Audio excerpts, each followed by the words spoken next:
The Circleville Letter Writer. In the quiet heart of Ohio, where the land is flat and the evenings settle slowly into an amber hush, lies the small town of Circleville. For generations, Circleville had been a place where people trusted their neighbors, where front doors were rarely locked, and where life unfolded with the comfortable predictability of a well-worn routine. That peace would not last. And the first tremor arrived in the spring of 1976 quietly, like a whisper slipping under a door. This is the story of the Circleville Letter Writer, one of America's most chilling and enduring enigmas, an unsolved small-town mystery that still lingers like a shadow over the town's history. A letter with no face. It began with a single letter. On a warm day in March, Mary Gillispie, a local school bus driver known for her gentle manner and unfailing punctuality, returned home to find an envelope in her mailbox. There was no return address. The handwriting was tight and aggressive, each letter drawn with careful, almost mechanical pressure. She opened it without a second thought, but what she read turned her blood cold. The writer accused Mary of having an affair with the school superintendent. Not in a gossipy tone, not in a neighborly warning, but in a voice that felt stern, watchful, and disturbingly certain. The letter didn't beg or plead. It commanded. The message was simple. Stop the affair, or your secrets will be revealed to everyone in Circleville. There was no signature. No clue. Just a threat, sharp and sudden, like a knife pressed lightly against skin. Mary stared at the page. She hadn't been having an affair, at least, that's what she later claimed, and she couldn't imagine who would send such a thing. At first, she didn't show the letter to her husband or friends. She folded it and tucked it away, hoping it was just an isolated prank. But it was only the beginning. To a town slipping into fear.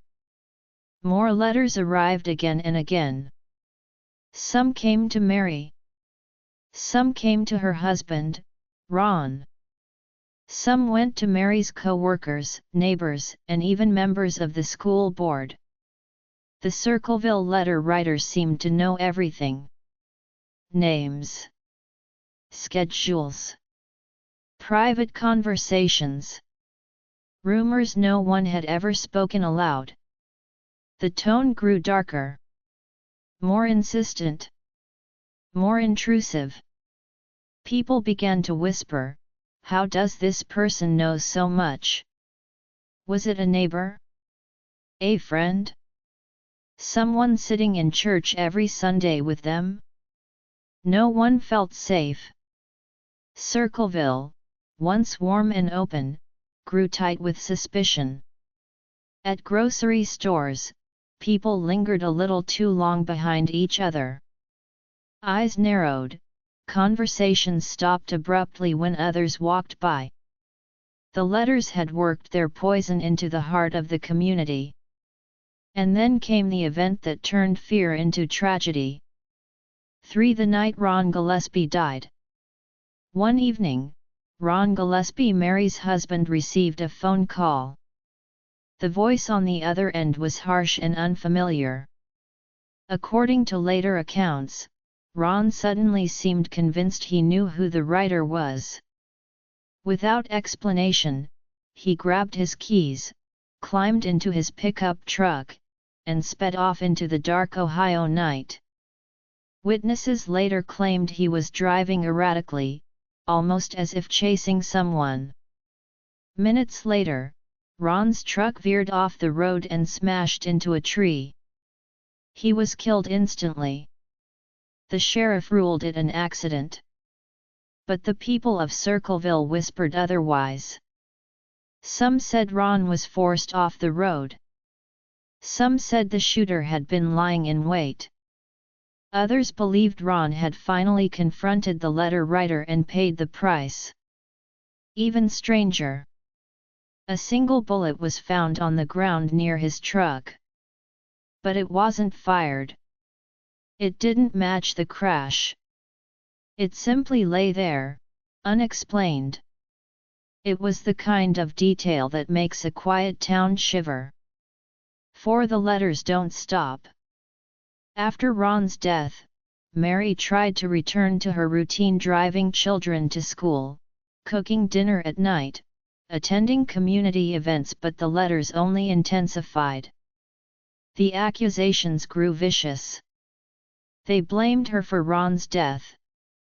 They claimed she was lying. They insisted she had murdered her own husband. And then the letters began targeting her daughter. Mary felt hunted. Everywhere she went, she felt the weight of unseen eyes. Even worse signs began to appear along her bus route. Crude wooden signs. Threats painted on boards. Accusations written large enough for children to read. One sign made her stop the bus in panic. She tore it down and discovered a small box behind it. Inside was a gun, rigged to fire if someone tried to remove the sign. It could have killed her. It could have killed a child. This was no longer a prank. This was attempted murder. The police stepped in, and the investigation took a shocking turn. 5. The strange arrest of Paul Freshour. The gun inside the box was traced through serial numbers, pawn shop records, and paperwork to Paul Freshour, Mary's former brother-in-law. Paul was a quiet man, calm and generally well-liked. He had recently separated from his wife, Karen, who happened to be close to Mary. Rumors long swirled that family tensions ran deep. Police searched Paul's home. They asked him to provide handwriting samples. Paul complied, writing the sentences exactly as they instructed. But instead of writing normally, the sheriff had him copy the threatening style of the letters: blocky letters, capitalized demands, aggressive shapes. Later, experts claimed this compromised the analysis. Still, Paul maintained his innocence. He insisted the gun had been stolen. He claimed he had been framed. But Circleville was desperate for an answer, and in 1983, Paul Freshour was convicted of attempted murder and sentenced to prison. For many, the case felt complete. The letter writer had finally been stopped. But the story wasn't done. Not even close. 6. The letter's return. From inside prison. Once Paul was behind bars, Circleville breathed a sigh of relief.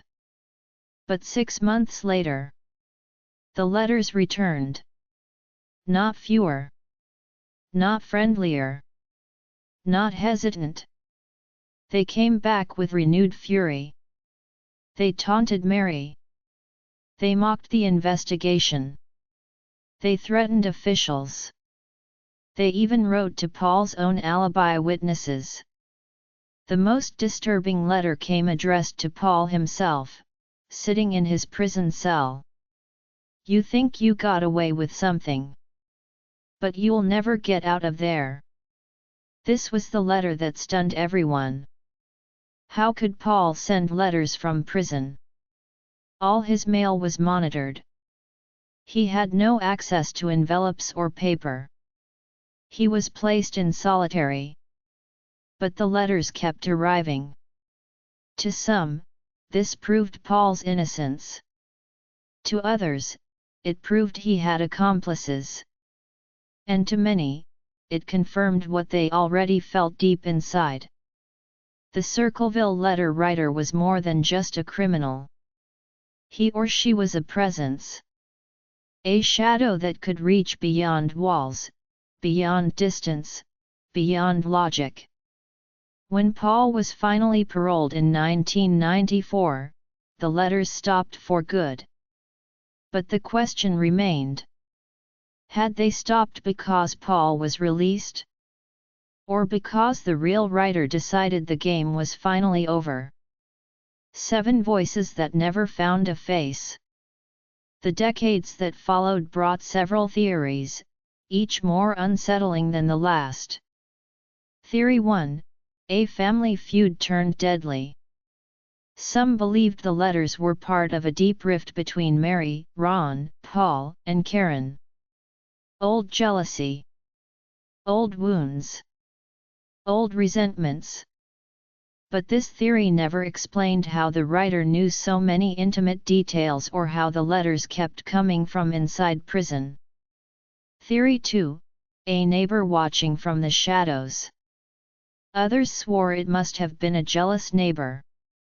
Someone who lived nearby. Someone with binoculars, or access to phone records, or a habit of eavesdropping.